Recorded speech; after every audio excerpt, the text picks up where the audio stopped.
आज आप सुने यमराज की व्रत कथा। एक बार बूढ़ा आदमी रास्ते पर जा रहा था।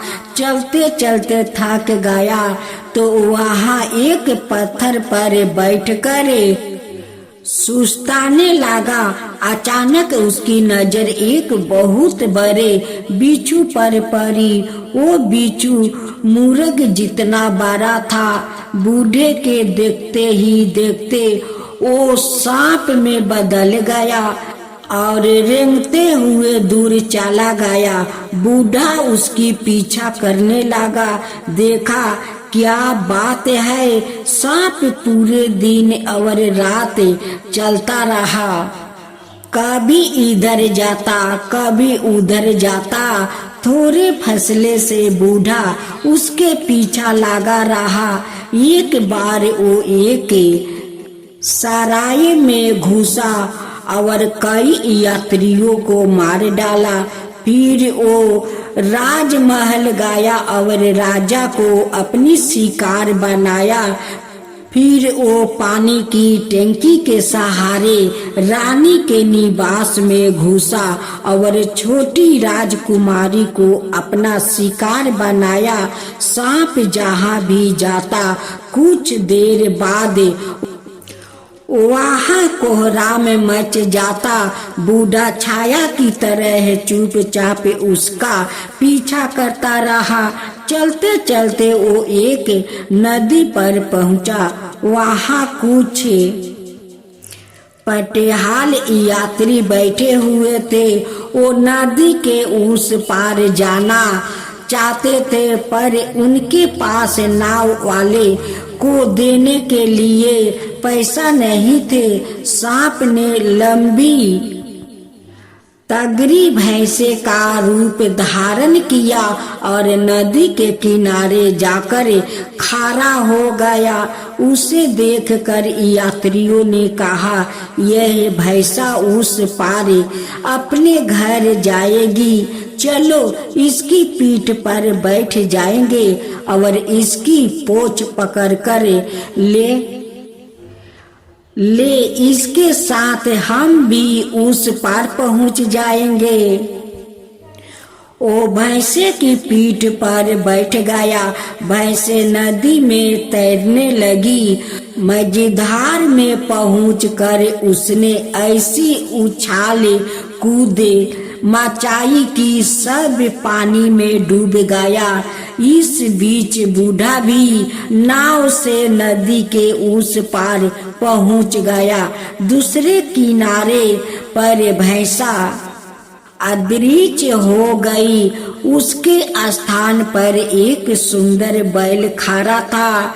मोटे जाते बैल को बिना मालिक के डोलते देखकर एक किसान उसे घेर घार कर अपने घर ले गया। बैल बहुत सीधा था। किसान ने उसे दूसरे मवेशियों के साथ बाड़ों में बांध दिया। रात के सन्नाटे में बैल ने वापस सांप का रूप धारण किया और तमाम जानवरों, भेड़ों और नदी में ऐसा किसान के घर वालों को डांस लिया और रेंग कर बाहर आ गया। बूढ़ा छाया की तरह चुपचाप उसका पीछा करता रहा। थोड़ी देर में वो दूसरी नदी पर पहुँचे। वहाँ सांप सुंदर जवान औरत में बदल गया। कुछ देर बाद दो सिपाही उस तरफ आते देखे। दोनों सागा भाई थे। उनके पास आने पर वो औरत जोर जोर से रोने लगी। भाइयों ने पूछा, क्या बात है, तुम यहाँ अकेली क्यों बैठी हो? सरफ स्त्री ने जवाब दिया, मैं और मेरा आदमी घर जाने के लिए नाव का इंतजार कर रहे थे। वो हाथ मुंह धोने के लिए नदी में गया है और बिछिल जाने से डूब कर मर गया, यहाँ मेरा कोई नहीं, मेरा रिश्तेदार बहुत दूर रहते हैं। उसके सदैव से सम्मोहित बड़े भाई ने कहा, तुम चिंता मत करो, मेरे साथ चलो, मैं तुमसे विवाह करूंगा और तुम्हारा हर तरह से ख्याल रखूंगा। स्त्री ने कहा, लेकिन तुम मुझसे घर का काम नहीं करवाओगे और जो मैं कहूँगी मुझे लाकर दोगे। दोनों बातें तुम्हें मंजूर हो तभी मैं तुम्हारे साथ चलूंगी। बड़े भाई ने आदर से कहा, 10 की तरह मैं तुम्हारी हर आज्ञा का पालन करूंगा। जो चाहो और उस नदी से मेरे लिए 1 लोटा पानी लेकर आओ, तब तक तुम्हारा भाई मेरे पास रहेगा। पर जैसे ही बड़ा भाई जाने के लिए मुड़ा, उसने उसके छोटे भाई से कहा, चलो, उसके जाने से पहले हम भाग चले। मैं तुमको यही चाहती हूँ, तुम्हारे भाई से पीछा छुड़ाने के लिए ही मैंने उसे पानी लाने भेज दिया। छोटे भाई ने कहा, नहीं नहीं, यह नहीं हो सकता, तुमने उसे ब्याह का वचन दिया है, तुम मेरी बहन के समान हो। औरत को जैसे आगे लाग गई। बड़े भाई को पानी लेकर आते देखा, वो अपने कपड़ों फाड़ कर रोने लगी। वो और पास आया तो वो चीखी, तुम्हारा भाई बहुत बुरा है, इसने मुझसे कहा कि मैं तुम्हें छोड़कर इसके साथ भाग जाऊं। इससे पहले कि छोटा भाई कुछ कहता, बड़े भाई ने तलवार खींच ली। दोनों आपस में भिड़ गया। दिन भर लड़ते रहे। शाम होते होते दोनों नदी के किनारे निढाल होकर गिर पड़े और वही दम तोड़ दिया। औरत फिर सांप में बदल गई। बुध छाया की तरह चुपचाप उसका पीछा करता रहा। आखिर सांप सफेद दाढ़ी वाला बूढ़े में रूपांतरित हो गया। अपने जैसे एक बूढ़े को देखकर पीछा करने वाला बूढ़ा साहस जुटाकर उसके पास गया और पूछा कि तुम कौन हो? सफेद दाढ़ी वाला बूढ़ा मुस्कुराया, मैं यमराज हूँ, प्राणियों के प्राण हर करना ही मेरा काम है, इसलिए लोग मुझे मृत्यु का देवता कहते हैं। बूढ़ा ने मिनती की कि मुझे मार डालो, मैं कई दिनों से तुम्हारा पीछा कर रहा हूँ और तुम्हारा कार्यकलाप देख रहा हूँ। अब मैं जीना नहीं चाहता। यमराज ने यह सुनते हुए कहा, नहीं नहीं, अभी नहीं, मैं उन्हीं को मारता हूँ जिनका समय पूरा हो गया होता हो। तुम्हें तो अभी 60 साल और जीना है। इतना कह कर वो अदृश्य हो गया। वो सच मृत्यु का देवता था, यह कोई राक्षस था, कौन जाने।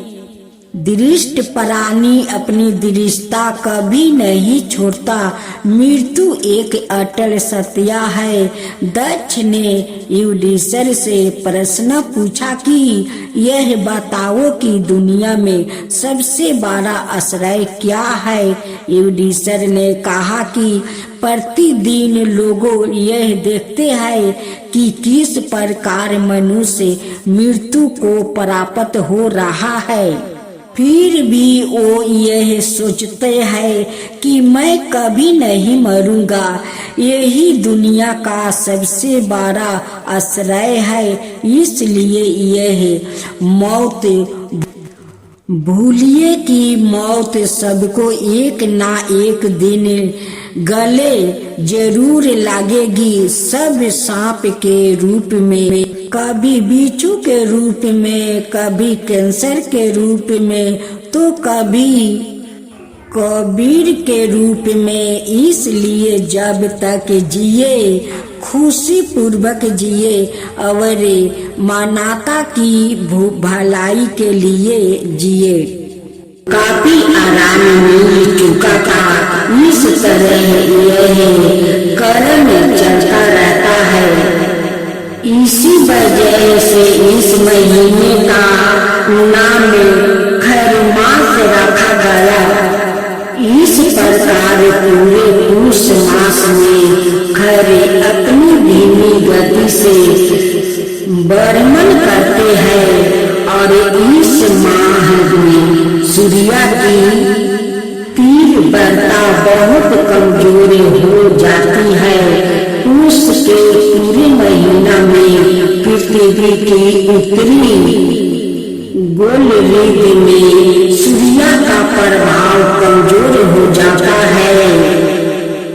चौथी सनातन धर्म में सूर्य को महत्वपूर्ण कारक ग्रह माना जाता है।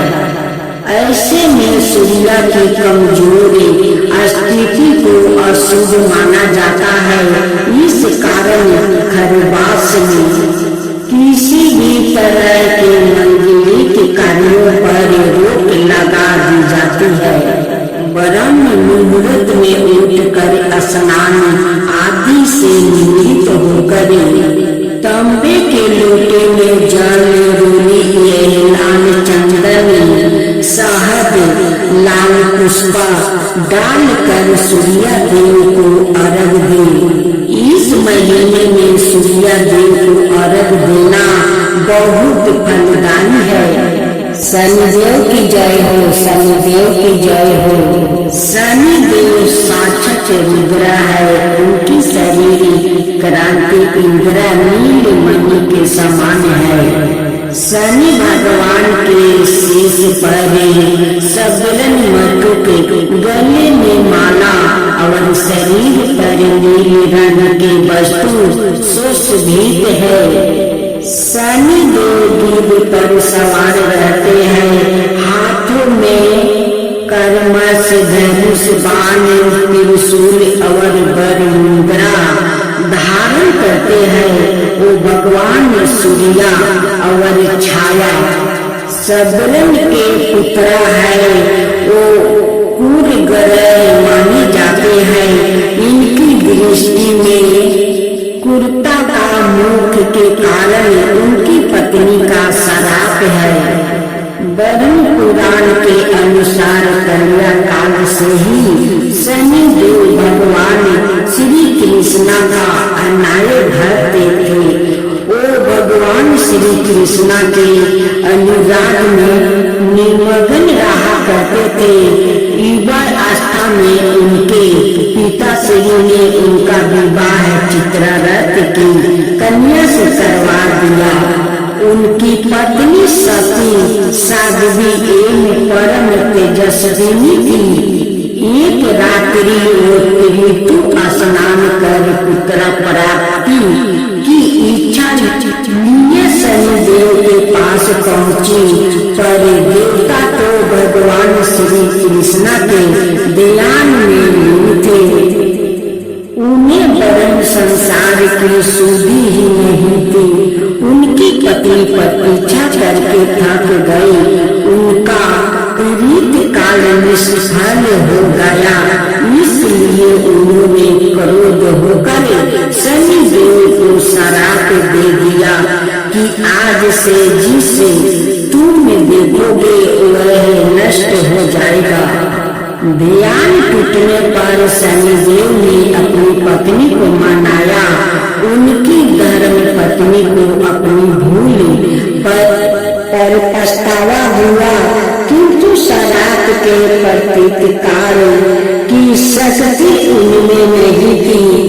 तभी से शनिदेव अपना सिर नीचे करके रहने लगे, क्योंकि वो नहीं थे कि किसी का अनिष्ट हो जाए। ज्योतिष शास्त्र के अनुसार शनि ग्रह यदि कहीं रोहिणी वेदन कर दे तो पृथ्वी पर 12 बरस का घोर दुर्भिक्ष पड़ जाए और प्राणियों का बचना ही कठिन हो जाए। शनि ग्रह जब रोहिणी वेदन कर बढ़ जाता है तब यह योग आता है। यह योग महाराज दशरथ के समय में आने वाला था। जब ज्योतिषियों ने महाराज दशरथ को बताया कि यदि शनि का योग आ जाएगा तो प्रजा अन्न जल के बिना तरप तरप कर मर जाएगी। प्रजा को इस कष्ट से बचाने हेतु महाराज दशरथ अपने रथ पर सवार होकर निक्षत्र मंडल में पहुँचे। पहले तो उन्होंने नीति की भांति शनि देव को प्रणाम किया। इसके पश्चात क्षत्रिय धर्म के अनुसार उन्होंने युद्ध करते हुए उन पर संहारा अस्त्र का साधन किया। शनि देव महाराज दशरथ की कर्तव्य निष्ठा से अति प्रसन्न हुए और उसने कहा, वर मांगो। महाराज दशरथ ने वर मांगा कि जब तक सूर्य नक्षत्र आदि विद्यमान है तब तक आप संकट भेदन ना करे। शनि देव ने उन्हें वर देकर संतुष्ट किया। भगवान शनि देव की आदि देवता प्रजापति ब्रह्मा और प्रत्यादि देवता यम है। इसका वर्ण कृष्णा वाहन गिद्ध और रथ लोहे का बनाया है। शनि देव एक राशि में 30 महीने रहते हैं। वो मकर और कुंभ राशि के स्वामी है और उनकी महादशा 19 बरस की होती है।